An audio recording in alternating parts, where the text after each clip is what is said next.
Yes, hello mga kaibigan. So today is February 17, 2026 at nagbubukas tayo ngayon dito sa ating Trust Wallet. Titingnan natin yung ating Global Wealth Fund account. So ito po yung mga accounts ko kasi napakarami po ng account ko.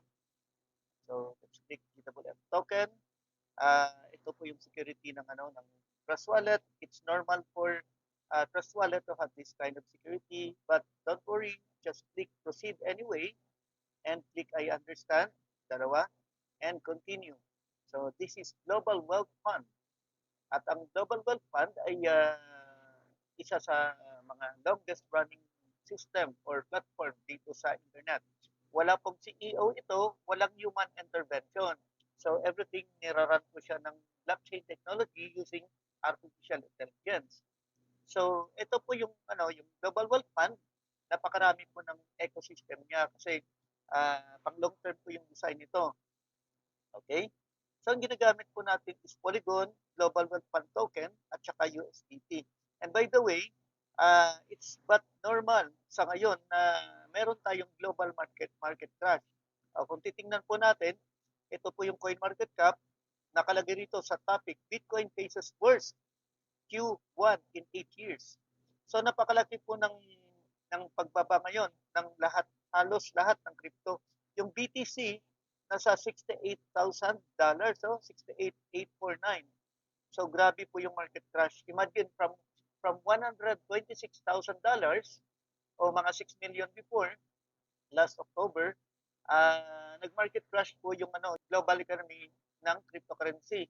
So maraming whales yung nagbenta ng kanilang Bitcoin. Kaya ang nangyari, bumaba po siya ng husto. Kaya sa mga hindi nakakaintindi, masama pa yung loob kasi yung iba na-liquidate, natalo yung futures trading nila, Bitcoin. So sa mga nakakaintindi naman, what they do, ginawa nilang US dollars muna yung kanilang Bitcoin nung time na mataas pa yung Bitcoin. Tapos pagbaba, inaantay nila ngayon na bumaba pa mas lalo itong Bitcoin. Once bumaba pa lalo, magsisibilihan yan yung mga waves. At ang mangyari, aakyat ulit yung value ng Bitcoin. Do not listen to others na sinasabi na nagpapanik na yung Bitcoin magsi-zero. Hindi po mangyayari yan. Okay? In the next 50 to 100 years, people will just use cryptocurrency like Bitcoin. Ito po yung Bitcoin price sa ngayon, nasa 3.9 million. Okay? So, ito naman yung ginagamit natin, yung Global Wealth Fund. Nasa 0.001614 yung actual price. So, katulad din ng Bitcoin na noong year 2009, napakababa po, less than $1 yung isang Bitcoin. Ngayon, sino mag-aakala na ang Bitcoin ngayon ay nasa 3.9 million? Okay? Pero actually, bumaba pa ito kasi as we said, nag-market crash nga, yung presyo ngayon ng Bitcoin ay nasa $68,000. Okay? So, ito po yung Polygon naman ngayon. Kailangan po natin yung Polygon dito sa system natin. So, nasa 6.23 pesos yung isang Polygon. At saka, ang dollars ay nasa 57.94. So, balik muna tayo rito sa ating token pack or Trust Wallet.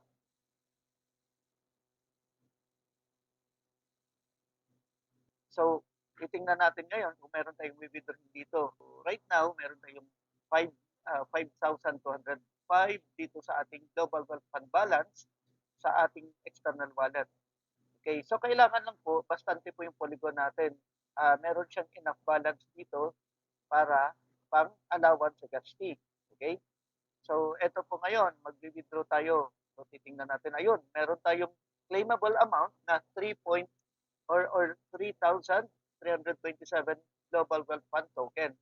So, expectation natin na sa ngayon, mag-accumulate tayo ng maraming Global Wealth Fund token para in the future, pag tumaas yung value nito, pumalo siya kahit sabihin na lang natin sa $1 or $2.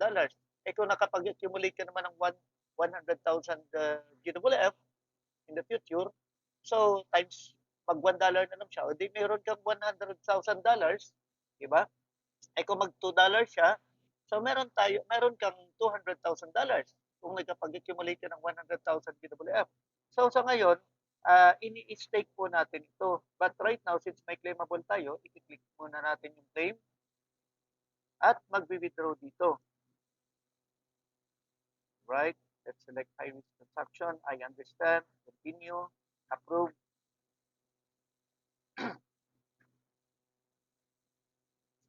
Let's just wait. Ayun, nag-zero na.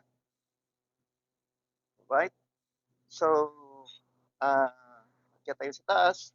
Nandito na yan. Ayan, naging 8,200 na po yung ating balance or mga $12.9 yung value niya. So, ang gagawin natin ay i-refresh muna natin or lalabas muna tayo para makita natin kung totoong dumating sa wallet natin. Ayan, yung 5,002. Okay? Ayun, naging 8,200 GWF na siya. So, ganyan lang po kasimple yung pag-withdraw. You can withdraw your tokens at any time, any day, any minute, okay, any hour, multiple times a day, pwede po rito sa Global Web Fund. Unlike sa ibang mga platforms na sa isang araw, isang beses ka lang makapag-withdraw, meron pang minimum na malaki. Tapos, pag-withdraw mo, nakapending pa sila. And ang mangyayari, kung hindi ka i-approve ng admins nila, hindi mo makukuha yung pera mo. Dito sa atin, real time po na dumadating yung pera. Nandito na siya. So kung ano yung makikita nyo sa Global Wealth Fund Token Balance, yun na yun yung wallet nyo sa labas. Reflection lang ito na makita mo yung laman ng wallet mo. So magdi-deposit ulit tayo kasi in my account na ito, isa sa mga accounts ko, I am now at 2.8% daily yung patak ko. So ang gagawin natin, itong 8,200 na GWF, i-re-stake natin. Okay, hindi naman lahat kasi yung iba, iipunin ko yun. Pambili natin ng puto o kaya kape. Di ba? Okay. Sa ngayon, puto't kape lang. Pero in the future, malay mo, baka tumaas siya kahit $1 to $2 lang. Okay? Makakapag-ipon tayo ng marami, ay malay natin, hindi na puto yung mabibili natin. Baka kutsinta. Okay. So, magde-deposit muna tayo, 5,000 GWF. So, stake. Alright. Oh, you can stake more than, you cannot stake more than 30,000. Ibig sabihin na reach ko na po yung pinaka maximum limit muna rito sa level na ito. Okay, pwede naman ako mag-upgrade. So, pero ngayon, ito pala yung maximum amount, yung pwede natin ilagay is 4,722 na lang. Kasi may natira. Okay? 4,722. Okay, so stake. But I need not to worry kasi pagka nag-expired na yung mga unang na deposits ko or na stake, once mag-expired na or matapos na yung ano niya, yung duration ng kita, so mangyari mawawala na yun sa sa stake list, sa lista ng mga stake ko at mangyari pwede na ulit ako makapag-stake. So sa ngayon, i-consume muna natin lahat, makapag-stake lang dito. So Global Wealth Fund, pay 4722.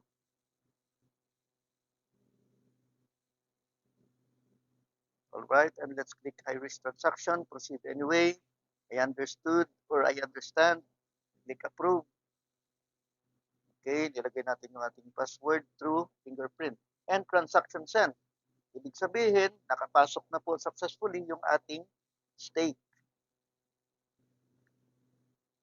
Right? So, eto na po. Pumapatak na ulit siya. Ang bilis, oh. Kaka-deposit ko lang ng stake, meron na namang 2.1 or 2.2 or 2.23, 2.24, 2.25. Ang bilis. Yan. Upgrade your level to increase your staking limit. So, ibig sabihin, na-reach ko na po yung 30,000 na maximum for this level. Okay. Ayan.